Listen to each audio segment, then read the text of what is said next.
Welcome to lecture number 2 of pair of straight lines. तो last video में हमने pair of straight line से related जो भी बेसिक थे, थोड़े बहुत बेसिक्स हमने देख लिए थे। अब हमें पेयर ऑफ स्ट्रेट लाइन में क्या क्या पढ़ना है, तो हमारा आज का टॉपिक है combined equation of two lines. तो इस टॉपिक को हमने दो पार्ट में कैटेगराइज कर दिया हुआ है। एक हम लोग कंबाइंड इक्वेशन उन लाइंस का फाइंड आउट करेंगे जो लाइन ओरिजिन से पास होंगी, ठीक। और दूसरा हम उन लाइन का पढ़ेंगे जो ओरिजिन से पास नहीं होंगी, कहीं से भी पास हो सकती हैं, ठीक है। तो ओरिजिन से पास होने वाली लाइन का इक्वेशन क्या होता है, सबसे पहले हम लोग वो देख लेते हैं। तो ओरिजिन से पास होने वाली लाइन का इक्वेशन होता है y is equal to m x. या तो इस तरह से आप लिखिए, या तो लिखिए जनरल फॉर्म में अगर लिखेंगे तो a x plus b y equals to zero, ठीक है। इसमें जो कांस्टेंट टर्म होता है जनरल फॉर्म में वो खत्म हो जाता है, तब लाइन कहाँ से पास होती है, ओरिजिन से पास होती है। और नॉन ओरिजिन से बोले तो y इज इक्वल टू क्या हो जाएगा, एम एक्स प्लस इसमें आ जाएगा c, और इसमें आ जाएगा a x plus b y plus c equals to zero. But यहाँ पे आपको एक चीज नोट डाउन करके चलना है कि यहाँ जो y is equal to m x plus c का जो c है, ये y इंटरसेप्ट है, और a x plus b y plus c यानी जनरल इक्वेशन का जो अपने पास c है ये कांस्टेंट नंबर है। ये दोनों सेम चीजें नहीं है, ये दोनों अलग अलग चीजें हैं, ठीक। तो चलिए, अब चैप्टर को हमने पहले ही बता दिया कि किस किस तरह से हमें पढ़ना है, तो पढ़ते हैं, शुरू करते हैं अपना चैप्टर। तो हमारे पास में पहला टॉपिक है चैप्टर का, अपने पहला टॉपिक है डिग्री ऑफ अ टर्म। तो the sum of the indices of all the variables in a term is called degree of the term। मतलब किसी भी टर्म में जितने भी वेरिएबल्स होंगे सबके पावर का एडिशन। फॉर एग्जांपल यहाँ पे हमने बहुत सारे एग्जांपल्स लिए हुए हैं। तो यहाँ पे हमारे पास पहला टर्म है, इस इक्वेशन का पहला टर्म है एक्स स्क्वायर। अब एक्स स्क्वायर इस टर्म में सिर्फ और सिर्फ एक वेरिएबल है एक्स, और इसकी पावर कितना है 2। तो इसका डिग्री कितना हो गया, इस टर्म की डिग्री कितना हो गया अपने पास में 2। सेकेंड टर्म अपने पास है, और एक चीज और ध्यान रखेंगे, टर्म्स प्लस या फिर माइनस से सेपरेट होते हैं, टर्म्स इनटू और डिवीजन से सेपरेट नहीं होते हैं, ठीक। तो डिग्री ऑफ एक्स वाई, अब यहाँ पे मेरे पास में दो वेरिएबल है, एक है एक्स और दूसरा है वाई। तो इनकी पावर क्या है, एक्स की पावर कुछ नहीं मतलब वन, वाई की पावर कुछ नहीं मतलब one. So one plus one कितना हो जाएगा 2, क्योंकि ऑलरेडी हमने बोला सम, यानी जितने भी वेरिएबल होंगे सबकी पावर अपने को ऐड करना है। और एक और ले लिया हमने x, डिग्री ऑफ x कितना हो गया अपने पास में 1, क्योंकि यहाँ y है ही नहीं। अब अगर मैंने आपको कुछ ऐसा सिंपली लिख के दिया हुआ x वाई स्क्वायर और पूछा इसकी डिग्री क्या है, तो y की पावर 2 x की पावर 1, दोनों की पावर का एडिशन दैट इज 3। तो इस टर्म की डिग्री हो गई अपने पास में 3। तो डिग्री ऑफ टर्म आपको क्लियर हो गया रहेगा। सो नेक्स्ट टॉपिक इसके बाद है अपने पास में homogeneous equation। तो an equation in which degree of all the terms are same is called homogeneous equation, ठीक। तो अपने पास में एग्जाम्पल है इसके लिए x square y plus x y square. तो ये होमोजेनस क्यों है, क्योंकि यहाँ पे जो पहला टर्म है ये वाला एक्स स्क्वायर वाई, इसकी डिग्री कितना है। देखिए डिग्री कैसे फाइंड आउट करते हैं, तो जितने भी वेरिएबल हैं दोनों का एडिशन। तो एक्स वेरिएबल का पावर 2, ठीक। वाई वेरिएबल उसका पावर कितना 1, टोटल हो गया 3 पावर। और इस टर्म में एक्स का पावर 1 वाई का पावर 2, इसका भी डिग्री कितना हो गया 3 हो गया। तो पहले टर्म की भी डिग्री सेम 3 है, दूसरे टर्म की भी डिग्री 3 है, दोनों सेम है, इसलिए ये कौन सा इक्वेशन हो गया, होमोजेनस इक्वेशन हो गया, ठीक है। आप इसको याद करके रख सकते हो, होमो मतलब सेम, जिनस मतलब डिग्री। तो ऐसे इक्वेशंस जिनकी डिग्री क्या हो, सेम हो, उनको बोलेंगे होमोजेनस इक्वेशन। यहाँ पे एक्स स्क्वायर की डिग्री अपने पास, एक्स स्क्वायर की डिग्री क्या अपने पास 2, बहुत ही सिंपल। एक्स वाई की डिग्री अपने पास क्या है 2, क्योंकि एक्स की पावर 1 वाई की पावर 1, दोनों की पावर ऐड करके 1। एक्स की पावर 1, इसकी डिग्री क्या अपने पास में 1। तो क्या ये होमोजेनस इक्वेशन है, नहीं, ये होमोजेनस इक्वेशन नहीं है। नेक्स्ट टॉपिक अपने पास है होमोजेनस इक्वेशन ऑफ डिग्री 2। तो जो ऊपर की डेफिनेशन होमोजेनस वही डेफिनेशन अप्लाई करेंगे, बट इसमें एक एक्स्ट्रा टर्म अपन जो है वो ऐड कर देंगे, an equation in which degree of all the term is 2, ठीक। ऐसा होमोजेनस इक्वेशन जिसमें डिग्री कितना हो उसका 2 हो, उसको हम लोग बोलेंगे होमोजेनस इक्वेशन ऑफ डिग्री 2। तो एग्जांपल इसके लिए अपने पास में है x square minus 2xy plus y square is equal to 0। इसमें x का डिग्री कितना है 2, सॉरी एक्स स्क्वायर का डिग्री कितना है 2 है। एक्स वाई की डिग्री अपने पास में कितना है, ये भी 2 है। आपको पता चलेगा x की पावर 1 y की पावर 1 दोनों को ऐड कर देंगे 2। वाई स्क्वायर का अपने पास में डिग्री कितना है 2। तो तीन टर्म्स थे, तीनों टर्म्स की डिग्री अपने पास 2 2 2। तो ये एक होमोजेनस इक्वेशन है क्योंकि डिग्री सेम है। इसकी डिग्री 2 है, इसके लिए इसको हम बोलेंगे होमोजेनस इक्वेशन ऑफ डिग्री 2। और एक यहाँ पे नीचे और लिखा हुआ है हमने a x square plus 2hxy plus dy square equal to 0। तो यहाँ पे वेरिएबल अपने पास में है x और इसका पावर है 2, मतलब डिग्री हो गया अपने पास में 2। और एक्स वाई यहाँ पे दो वेरिएबल फिर से हैं, इसका डिग्री भी हो गया 2। नोट डाउन करेंगे h यहाँ पे हम वेरिएबल नहीं मान के चल रहे हैं, h को हम यहाँ पे कोएफिशिएंट मान के चल रहे हैं या कांस्टेंट बोल सकते हैं, ठीक है। और y अपने पास में उसका पावर 2 तो डिग्री हो गया 2। तो इसमें भी डिग्री सेम, तो ये होमोजेनस और सबकी डिग्री 2 है तो होमोजेनस इक्वेशन ऑफ डिग्री 2 हो गया। सो अब यहां से इसके बाद जो टॉपिक है, यहां से हमारा मेन टॉपिक शुरू होता है, ठीक है। तो कंबाइंड इक्वेशन और joint equation of two lines. और एक्चुअली में ये जो टॉपिक है टू लाइंस, यहाँ पे हमारे पास होना चाहिए जो लाइन है वो कहाँ से पास हो रही है, पासिंग थ्रू ओरिजिन। ऑलरेडी मैंने आपको बता दिया कि हम यहाँ पे कैटेगराइज करके पढ़ रहे हैं। तो ये जो हम टॉपिक पढ़ने जा रहे हैं इसमें जो हम दो लाइन का ज्वाइंट इक्वेशन या फिर कंबाइंड इक्वेशन फाइंड आउट करेंगे, वो लाइन हमारी कहाँ से पास हो रही है, ओरिजिन से पास हो रही है, ठीक। तो फिलहाल के लिए सपोज करेंगे अपने पास में दो लाइन है, एक u इज इक्वल टू 0, दूसरा v इज इक्वल टू 0। और ये दो लाइन कहीं से ओरिजिन से पास हो रही है, नॉन ओरिजिन से पास हो रही है, हमको लेना देना नहीं फिलहाल के लिए इस केस में, ठीक है। लेकिन हम टॉपिक ओरिजिन से पास होने वाला ही अभी तक पढ़ रहे हैं। तो इनका ज्वाइंट इक्वेशन कैसे देंगे, मल्टीप्लाई कर देंगे, इक्वल टू हो जाएगा 0, ठीक है। और वो हो जाएगा अपने पास में ज्वाइंट इक्वेशन। एग्जाम्पल ले लेते हैं, क्लियर कर लेते हैं। सो मान लीजिए मेरे पास है एक equation x plus y plus 2 equals to 0 और दूसरा इक्वेशन मेरे पास में x minus y minus 2 equals to 0। और मुझे बोला इन दोनों लाइन का ज्वाइंट इक्वेशन फाइंड आउट करो। तो करना क्या है मुझे ज्वाइंट इक्वेशन फाइंड आउट करने के लिए, मैं इन दोनों को मल्टीप्लाई कर लेता हूँ। तो x प्लस वाई प्लस 2 और इसमें अपन मल्टीप्लाई करेंगे x माइनस वाई माइनस 2 को और इक्वल टू बता देंगे 0। तो मल्टीप्लीकेशन कर लेते हैं। सो पहले x उठाएंगे, मल्टीप्लाई करेंगे। सो x इंटू एक्स हो जाएगा x square, x into y हो जाएगा minus x y, x into two हो जाएगा माइनस 2x। अब y उठाएंगे, y इंटू एक्स हो जाएगा plus x y, y into y हो जाएगा minus y square, y into two हो जाएगा माइनस 2y। एंड अब 2 उठाएंगे और मल्टीप्लाई करेंगे। सो 2 इंटू एक्स कितना हो जाएगा 2x, 2 इंटू वाई हो जाएगा 2y, 2 इंटू टू हो जाएगा माइनस 4 और इक्वल्स टू हो जाएगा अपने पास में 0। इक्वल्स टू अपने पास में हो गया 0। तो अभी इसमें से कुछ कैंसल टर्म्स होंगे, वो भी कैंसिल कर देते। जैसे देखिए एक्स वाई और ये प्लस है, दोनों कैंसिल हो गया। और ये अपने पास है प्लस 2x और माइनस 2x, ये भी कैंसिल। एक बार वापस चेक कर लेते हैं, प्लस एक्स ये कैंसिल होगा क्या, x लिया था माइनस 2x, इधर आया 2x प्लस में था, ठीक है कैंसिल हो जाएगा। माइनस 2x प्लस एक्स ये भी कैंसिल हो जाएगा। एंड वापस अपने पास में ये देखिए 2y, 2 था, y से मल्टीप्लाई किया अपने पास में ये 2y ये दोनों ऐड हो जाएगा। तो अपने पास फाइनली बचेगा एक्स स्क्वायर और यहाँ पे ये हो जाएगा minus y square, minus 2y minus 4y minus 4 equals to कितना हो गया 0। तो ये हो गया हमारे पास में combined equation of two lines. Origin से पास हो रहे हैं नहीं पास हो रहे हैं डजंट मैटर, सिर्फ हम पढ़ रहे हैं ज्वाइंट इक्वेशन या कंबाइंड इक्वेशन कैसे फाइंड आउट करते हैं। तो अभी हमारा नेक्स्ट टॉपिक है, एक थियरम है एक्चुअली में, ठीक है। थियरम क्या है, स्टेटमेंट देख लेते हैं, प्रूफ हम लोग नहीं देखने वाले, मैं आपको थियरम समझा देता हूँ। थियरम क्या बोलता है कि the combined equation of pair of lines passing through origin. इस वर्ड को आप ध्यान से देखेंगे, जो अभी अभी हमने बताया आपको कि भाई दो तरह से हम लोग पढ़ेंगे इस चैप्टर को, एक ओरिजिन के और एक नॉन ओरिजिन वाली लाइंस को। कभी हम पढ़ रहे हैं ओरिजिन वाली को। तो कोई भी कंबाइंड इक्वेशन दो लाइंस का अगर वो ओरिजिन से पास हो रही है तो क्या रहेगा, होमोजेनस इक्वेशन रहेगा, जिसकी डिग्री क्या होगी 2 होगी। मतलब कोई भी दो इक्वेशन ले लीजिए जो आपको ओरिजिन से पास होती है। चलिए मैं आपको इक्वेशन ले लेता हूँ, मैं एक ले लेता हूँ 3x plus Y equals to 0। ये ओरिजिन से पास हो रहा है क्योंकि इसमें कांस्टेंट टर्म नहीं है। एक दूसरा मैं ले रहा हूँ 3x minus Y equals to 0, ये भी ओरिजिन से पास हो रहा है क्योंकि इसमें कांस्टेंट टर्म नहीं है।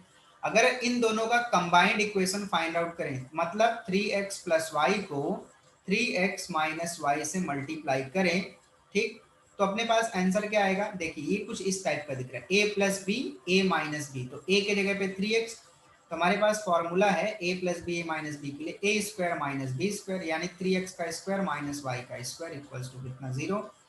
3 का स्क्वायर हो जाएगा 9x square minus y square is equal to 0। अब देखिए चेक करिए, ये क्या ये होमोजेनस इक्वेशन ऑफ डिग्री 2 है? यस, क्योंकि x की डिग्री कितना अपने पास 2, y की डिग्री अपने पास कितना है 2, दोनों की डिग्री 2 है, मतलब ये तो बन गया होमोजेनस, ठीक है, और डिग्री 2 है तो क्या बोलेंगे? Homogeneous equation of degree 2। कोई भी दो इक्वेशन या दो लाइन जो ओरिजिन से पास हो रही हैं, अगर आप उनका कंबाइंड इक्वेशन फाइंड आउट करेंगे तो वो क्या रहेगा? एक होमोजेनस इक्वेशन रहेगा जिसकी डिग्री आपके पास में क्या रहेगी? 2 रहेगी। तो इस थ्योरम का फिलहाल मैं प्रूफ नहीं देने वाला हूं, इसके लिए हम अलग से वीडियो बनाने वाले हैं, ठीक है, अलग से वीडियो सारे चैप्टर्स के थ्योरम का, तो वो हम लोग देखेंगे, ठीक। तो मुझे उम्मीद है ये थ्योरम आपको एकदम क्लियरली समझ में आ गया होगा। एक बार फिर से समझ लीजिए कि दो लाइन है, अगर वो ओरिजिन से पास हो रही हैं, उनको हम कंबाइन करेंगे तो होमोजेनस इक्वेशन मिलेगा जिसकी डिग्री कितना रहेगी? अपने पास में 2 रहेगी, ठीक। तो नेक्स्ट टॉपिक अपने पास में है, अब जो पिछला हमने थ्योरम पढ़ा उसी का अपोजिट, ठीक है। क्या बोल रहा है कि homogeneous equation of degree 2 in x and y, that is ax square plus 2hxy plus by square equal to 0 represents a pair of lines passing through the origin if h square minus ab is greater than or equal to 0। तो इसके पहले मैं आपको एक चीज बताना भूल गया, वो बता देता हूं मैं आपको। देखिए जब आप कोई भी जनरल लाइन लेंगे, जैसे हमने लाइन लिया a1x plus b1y equals to 0, a2x plus b2y equals to 0, जब आप इनको ज्वाइन करेंगे, ठीक है, तो आपको इस टाइप का एक इक्वेशन मिलेगा और इसको हम लोग बोलते हैं होमोजेनस इक्वेशन ऑफ डिग्री 2। तो ये जनरल फॉर्म है, होमोजेनस इक्वेशन ऑफ डिग्री 2 का ये जनरल फॉर्म है, अपने माइंड में रख लीजिए इसको, ठीक है। तो यहाँ पे अपने पास अगर ax square plus 2hxy plus by square equal to 0 है, किसी भी दो लाइन का ज्वाइंट इक्वेशन, सॉरी एक होमोजेनस इक्वेशन है, ठीक है, तो अगर आप इसको सेपरेट करेंगे, ठीक है, तो आपको कितनी लाइन मिलेंगी? 2 लाइन मिलेंगी, और वो दोनों लाइन कहाँ से पास होंगी? ओरिजिन से पास होंगी, लेकिन उसके लिए कंडीशन क्या है? जब आपका h square minus A B क्या रहेगा? ग्रेटर देन और इक्वल टू 0 रहेगा, ठीक है। एक बार फिर से मैं एक्सप्लेन कर देता हूँ आपको। कोई भी आपके पास में होमोजेनस इक्वेशन ऑफ डिग्री 2 रहेगा, मान लो मैंने ले लिया x square plus 2xy plus y square equals to 0, ठीक।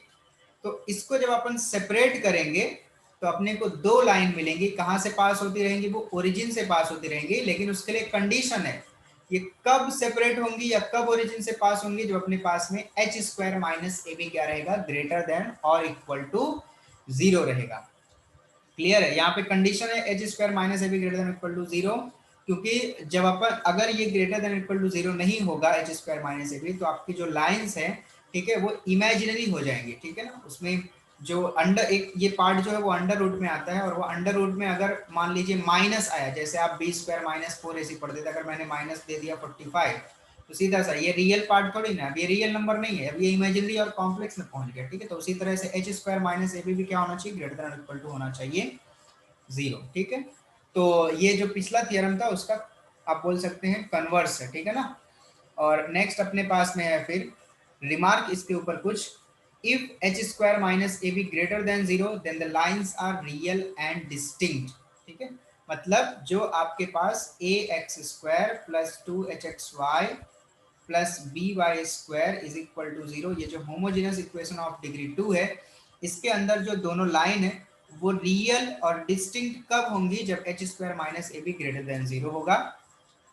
अगर h square minus A b equal to 0 है, देन जो इसके अंदर दो लाइन है वो रियल होंगी एंड कोइंसिडेंट होंगी, मतलब सेम लाइन होंगी, ठीक है, रियल होंगी एंड कोइंसिडेंट होंगी, मतलब सेम लाइन होंगी। एंड अगर आपका h square minus A be less than 0 हो गया, देन इक्वेशन 1, तो इक्वेशन 1 का मतलब ये इक्वेशन, ठीक है, इसको मैं बना देता हूँ। Equation 1 does not represent a pair of lines, ये पेयर ऑफ लाइन रिप्रेजेंट करेगा ही नहीं। तो मैंने आपको बोला ये पार्ट हम जब थियरम प्रूव करेंगे तो आपको मैं दिखाऊंगा, ये पार्ट स्क्वायर रूट के अंदर आता है, और स्क्वायर रूट में माइनस आया, लेस देन 0 का मतलब नेगेटिव आया, तो लाइन रिप्रेजेंट करेगा नहीं, ठीक। अब इसके बाद मेरे पास नेक्स्ट टॉपिक है ऑक्सिलरी इक्वेशन। ठीक है, तो हमारे पास में अब हमें मिल गया है कि दो लाइन को अगर हम ज्वाइन करते हैं जो ओरिजिन से पास होती हैं, तो हमें एक होमोजेनियस इक्वेशन मिलेगा और उस होमोजेनियस इक्वेशन का जनरल फॉर्म है ax square plus 2hxy plus by square is equal to 0। और इसी का एक दूसरा अपने पास में थियरम है कि अगर हमारे पास कोई भी ax square plus 2hxy plus by square equal to 0 type का एक होमोजेनियस इक्वेशन है, तो ये दो लाइन रिप्रेजेंट करेगा। ठीक है, जो कहाँ से पास होती रहेंगी, ओरिजिन से। ठीक है, ओरिजिन से पास होती रहेंगी और साथ कब पास होंगी, जब आपका एच स्क्वायर माइनस ए बी ग्रेटर देन और इक्वल टू 0 होगा तब। अब यहाँ पे एक हमारे पास नया टॉपिक है ऑक्सिलरी इक्वेशन। तो मान लीजिए अपने पास में ax square plus 2hxy plus by square equal to 0 है। ठीक है, इसके अंदर कितनी लाइन है, अब अपने को पता चले इसके अंदर दो लाइन है। मान लीजिए उसमें से किसी एक लाइन का स्लोप है m। ठीक, तो अगर इस लाइन का स्लोप है m और वो कहां से पास हो रही है, ओरिजिन से। हमने ऑलरेडी बताया कि जो भी होमोजेनियस इक्वेशन है कहां से पास होंगे, ओरिजिन से। तो इसका इक्वेशन क्या होगा, y is equal to mx, क्योंकि हमने पीछे ही देखा कि कोई भी लाइन जो ओरिजिन से पास होगी उसका इक्वेशन क्या होगा, y is equal to mx। m क्या रहेगा, स्लोप, तो हमने तो माना यहाँ पे स्लोप। ठीक है, अब ये y is equal to mx plus है ना, mx प्लस mx जो है इसमें उठा करके सब्स्टिट्यूट कर दीजिए। सो देखिए ax square plus 2hx as it is रहेगा, y के जगह पे हमने क्या सब्स्टिट्यूट कर दिया, mx। यहाँ पे b एज इट इज है, y के जगह पे हमने क्या सब्स्टिट्यूट कर दिया, mx, बट इसका स्क्वायर है तो whole square is equal to 0। No ax square plus 2hm, ये x और ये x मिलकर के हो गया x square plus b, m के जगह पे हो जाएगा स्क्वायर और x के ऊपर भी अप्लाई हो जाएगा स्क्वायर इज इक्वल टू कितना, 0। अब ये अपने पास में पूरे इक्वेशन में एक्स स्क्वायर दिख गया, पूरे इक्वेशन को एक्स स्क्वायर से डिवाइड कर देंगे। तो यहाँ से एक्स स्क्वायर खत्म बचेगा a, यहाँ से एक्स स्क्वायर खत्म बचेगा 2hm, यहाँ से एक्स स्क्वायर खत्म बचेगा bm स्क्वायर। अब इसी को थोड़ा सा मैं अरेंज करके लिख देता हूँ, तो bm square plus 2hm plus equals to 0 which is called auxiliary equation of ax square plus 2hxy plus by square equal to 0। ये बहुत ही इंपॉर्टेंट टॉपिक है, इसके ऊपर हम लोग क्वेश्चन सॉल्व करेंगे आगे के नेक्स्ट वीडियो में। ठीक है, तो bm square plus 2hm plus equals to 0 which is called auxiliary equation of ax square plus 2hxy plus by square equal to 0। ठीक है, तो आप ये याद करके रखेंगे तो अच्छी बात है, नहीं याद करके रखेंगे तो आपको मेथड पता है कैसे इसको हम लोग फाइंड आउट करते हैं। अब यहाँ पे एक नोट है, इंपॉर्टेंट नोट है। ठीक है, इसको मैं ट्रिपल स्टार कर देता हूँ क्योंकि इस पे इंपॉर्टेंट है। So the equation bm square plus 2hm plus equals to 0, ये एक क्वाड्रेटिक इक्वेशन है इन m में, वेरिएबल क्या है m, तो हम बोलेंगे in m and it has two root. तो मान आपको पता है कोई भी क्वाड्रेटिक इक्वेशन आपके पास में जो है उसके पास में दो रूट्स होते हैं। ठीक है ना, और कंडीशन है रूट्स होने की कि b, जब आपका b square minus 4ac greater than 0 होगा तब इसके पास में दो रूट्स। अब आप यहाँ पे b और 4ac यहाँ पे कैलकुलेट करेंगे तो आपको एक ही चीज मिलेगी, h स्क्वायर माइनस ए बी ग्रेटर देन 0। ठीक है, जो आप ऑलरेडी पिछले सेकंड थ्योरम में देख चुके हो कि h स्क्वायर माइनस ए बी ग्रेटर देन 0 होना क्यों इंपॉर्टेंट है। ठीक है, तो से हमने बोल दिया कि जो इसके पास दो रूट्स है वो है m1 एंड m2। ये जो दोनों रूट्स है m1 m2 which are the slopes of the lines represented by ax square plus 2hxy plus by square equal to 0। ये बहुत ही खूबसूरत सी लाइन लिखी हुई है कि जो एक ऑक्सिलरी इक्वेशन है वो एक क्वाड्रेटिक इक्वेशन है और इस क्वाड्रेटिक इक्वेशन में दो रूट्स होंगे m1 एंड m2। और ये दोनों दोनों जो रूट्स हैं m1 m2 ये एक्चुअली में दोनों स्लोप हैं किसका, जो ये जो होमोजेनस इक्वेशन है इसके अंदर जो दो लाइन है उनका स्लोप है। देखो है ना कितनी खूबसूरत सी बात, इसके अंदर कितने, ये क्या है ऑक्सिलरी इक्वेशन क्या है, क्वाड्रेटिक इक्वेशन है। कितने रूट्स होंगे, दो रूट्स होंगे, नाम क्या दिया m1 m2। ठीक है, और वो m1 m2 एक्चुअली में क्या है, जो ax square plus 2hxy plus by square equal to 0 इसके अंदर जो दोनों लाइन है उसके स्लोप है। ठीक है, तो बहुत ही एकदम डीप वाला नॉलेज मैंने आपको दिया है। सो नेक्स्ट टॉपिक है अपने पास में सम एंड प्रोडक्ट ऑफ स्लोप। तो हमारे पास में ऑक्सिलरी इक्वेशन हमें दिया हुआ है bm square plus 2hm plus equals to 0। अब इस ऑक्सिलरी इक्वेशन के अंदर ठीक है कितने स्लोप है अपने पास, कितने अपने पास में रूट्स हैं m1 m2 जो कि स्लोप है, किसके स्लोप है ax square plus 2hxy plus by square equal to 0 के अंदर जो दो लाइन है उनके स्लोप से। ठीक है, तो इन m1 प्लस m2 यानी इन दोनों का सम क्या होगा, m1 प्लस m2 होगा माइनस 2h अपॉन b। अब ये आता कहाँ से मैं आपको बता दूं, देखो बचपन में ना आपने क्वाड्रेटिक इक्वेशन जब पढ़ा था a x square plus b x plus c equals to zero, तो आपको पढ़ाया गया था कि अगर इस क्वाड्रेटिक इक्वेशन के अल्फा और बीटा दो रूट्स हैं तो अपने पास में अल्फा प्लस बीटा होता है माइनस बी अपॉन ए। ठीक है, तो अब जरा कंपेयर कर लीजिए, मान लीजिए अल्फा आपका m1 है और बीटा आपका m2 है, और यहाँ पे a के जगह पे बी एम स्क्वायर से जरा ध्यान से देखेंगे, B M square plus 2hm plus a equals to zero. अब यहाँ a के जगह पे दिख रहा है b, b के जगह पे दिख रहा है 2h और c के जगह पे a। ठीक है, सो अल्फा प्लस बीटा अगर माइनस बी अपॉन ए होता है तो अल्फा के जगह पे m1, बीटा के जगह पे m2 माइनस बी के जगह पे क्या दिख रहा है बच्चे लोग 2h, और a के जगह पे आपको क्या नजर आ रहा है b, तो आपको मिल गई वही चीज, है ना। तो बचपन में जो पढ़ा था आज वो काम आया। ठीक है, चलो कुछ तो खुशी हुई दिल को। m1 plus m2 is equal to minus 2h upon b। अब इसका प्रोडक्ट क्या होगा, m1 into m2 is equal to a upon b। अब ये कहाँ से आता है, आपको ये भी साथ में सिखाया गया था कि अल्फा इंटू बीटा होता है c अपॉन ए।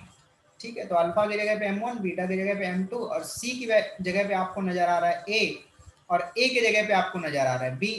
ठीक, तो m1 इंटू m2 हो गया a अपॉन b, और दोनों में कंडीशन है कि b आपका नॉन जीरो होना चाहिए। ठीक है, तो ये आपको याद करके रखना है, आपको इसके ऊपर भी क्वेश्चन आएंगे। तो m1 प्लस m2 होता है minus 2h upon b and m1 into m2 होता है a अपॉन b। सो अपने पास में नेक्स्ट टॉपिक है acute angle between the lines represented by ax square plus 2hxy plus by square equal to 0। तो मान लीजिए अपने पास में दो लाइन यहाँ पे मैंने ऑलरेडी बनाया हुआ है, एक लाइन हम लोग ले लेते हैं L1, दूसरी लाइन हम लोग ले लेते हैं L2, और इन दोनों के बीच का एंगल हमारे पास में है मान लिया थीटा, और ये एक्यूट एंगल है। तो अगर इस एक्यूट एंगल को अपने को मेजर करना है तो ऑलरेडी लास्ट वीडियो में हमने एक फॉर्मूला देखा हुआ है कि दो लाइन अगर इंटरसेक्ट कर रही हैं और उनके बीच का एंगल थीटा है तो वो एंगल निकालने का फॉर्मूला अपने पास में है tan theta equals to mod m1 minus m2 upon 1 plus m1 m2। ठीक, लेकिन ये फॉर्मूला जब हमको स्लोप पता है, m1 m2 पता है, तब हम लोग यूज कर सकते हैं। बट यहाँ तो हमें ax square plus 2hxy plus by square equal to 0 दे दिया है, बोला इसके अंदर दो लाइन है, आप इसके अंदर की जो दोनों लाइन है उनके बीच का एंगल फाइंड आउट करके बताओ। तो हमें तो m1 m2 पता ही नहीं है, सो हम क्या करेंगे, हम लोग m1 m2 फाइंड आउट करेंगे, अलग अलग करेंगे, बहुत टाइम लग जाएगा। तो हमने एक थ्योरम हमारे पास में बना लिया, फॉर्मूला बना लिया एक्चुअली में, और ये बोर्ड के एग्जाम में आता है, तो प्रूफ हम लोग देखने वाले हैं कुछ अलग वीडियो में। So if theta is the measure of acute angle between the lines represented by the equation ax square plus 2hxy plus by square equal to 0, then tan theta equals to formula बनाया गया अपने पास में, tan theta equals to mod of 2 under root of H square minus A B upon A plus B. तो ये formula हम use करेंगे, कोई भी दो लाइन अपने पास, कोई भी इक्वेशन होमोजेनस इक्वेशन रहेगा उसके अंदर की दो लाइन के बीच का एंगल कैलकुलेट करने के लिए tan theta equals to under root of H square minus A B upon A plus B. अब यहाँ पे हमें कुछ कंडीशंस नजर आएंगी, जैसे हम जब इसको पढ़ते थे तो हम बोलते थे अगर m1 m2 दोनों इक्वल हैं, ठीक है, दोनों का स्लोप इक्वल है तो दोनों लाइन पैरेलल होंगी। अगर दोनों के स्लोप का मल्टीप्लीकेशन -1 होता है तो दोनों लाइन क्या होंगी, परपेंडिकुलर होंगी। वैसे ही अब m1 m2 तो हमें पता नहीं है, ठीक है, जाने तो हमें a 2h और b पता है, तो इसके बारे में हम लोग बात करेंगे। तो चलिए उसके बारे में डिस्कस कर लेते हैं। तो रिमार्क हमारे पास अपने पास में लाइंस आर कोइंसिडेंट और parallel if and only if H square minus A B equals to 0। तो आपको क्वेश्चन पूछेगा find the value of K alpha beta H है, तीन दुनिया भर का पूछेगा, और कंडीशन दिया रहेगा लाइंस आर कोइंसिडेंट या फिर पैरेलल, तो हम यही चीज यूज करेंगे, H square minus A B equals to क्या होगा, 0 होगा। वहां से जो भी हमको पूछा रहेगा वो हम कैलकुलेट कर लेंगे। सेकेंड रिमार्क अपने पास में है lines are perpendicular if and only if A plus B equals to 0। ठीक है ना, तो मल्टीप्लीकेशन क्या होगा भाई, -1 हो जाएगा। तो ये कहाँ से आया, बड़ी सिंपल सी चीज है, हमने बचपन में पढ़ा था m1 इंटू m2 होता है -1, बट पीछे हमने पढ़ा addition sum and product of slope. तो प्रोडक्ट ऑफ स्लोप हमने निकाला था a अपॉन b होता है, m1 इंटू m2 होता है a अपॉन b। तो m1 इंटू m2 के जगह पे a अपॉन b रख दिया, b को उधर मल्टीप्लाई कर दिया, सो a इक्वल टू हो गया -b, और b को इधर लेके आ गए तो क्या बचा 0। सो a प्लस b अपने पास में क्या हो जाएगा, 0 हो जाएगा। और H square minus A B equals to 0 कहाँ से हो गया, m1 is equal to m2 था, ठीक है, तो m1 माइनस m2 क्या हो जाएगा भाई, m1 माइनस m2 हो जाएगा 0। ठीक है, तो जो हमने tan थीटा वोटा पढ़ा था ना, तो वहीं से हमने कैलकुलेट करके निकाला कि H square minus A B क्या होना चाहिए अपने पास में, 0 होना चाहिए। ठीक, तो ये हो गया कोइंसिडेंट या पैरेलल के लिए, और ये हो गया परपेंडिकुलर के लिए कि a प्लस बी क्या होगा, इसका 0 होगा। ठीक, तो ये आपके पास में इतने सारे जो भी आज हमने सिनॉप्सिस देखे, ये पहली एक्सरसाइज से रिलेटेड हैं, और ये हम सिर्फ और सिर्फ पढ़ रहे हैं उन लाइंस का जो पास हो रही हैं ओरिजिन से। ठीक है, नॉन ओरिजिन से जो पास होंगी उनका हम लोग बाद में देखेंगे। तो नेक्स्ट वीडियो में इसके ऊपर जो भी एक्सरसाइज रहेगा, जो भी क्वेश्चंस रहेंगे, हम लोग सॉल्व करने वाले हैं। सो मिलते हैं नेक्स्ट वीडियो में। आप रिमार्क अपने नोटबुक पे अच्छे से नोट डाउन कर लीजिए। ठीक है, सो नेक्स्ट वीडियो में अपन क्वेश्चन सॉल्व करेंगे, और आप नोटबुक लेके बैठेंगे तो आपको बहुत ही अच्छी तरीके से सब कुछ समझ में आएगा। और जहाँ पे कुछ चीज़ें होती हैं जो जैसे बोलने पे नहीं समझ में आती कि बंदा बोल क्या रहा है, तो आप उसको पॉज करके एक बार वापस जो है प्ले करके देखिए, तो आपको हो सकता है समझ में आए। और नहीं समझ में आए तो आप कमेंट करके बताइए, मैं उसको वहाँ पे कमेंट में लिख करके समझाने की कोशिश करूँगा। तो अपन नेक्स्ट वीडियो में मिलते हैं, तब तक के लिए थैंक यू सो मच।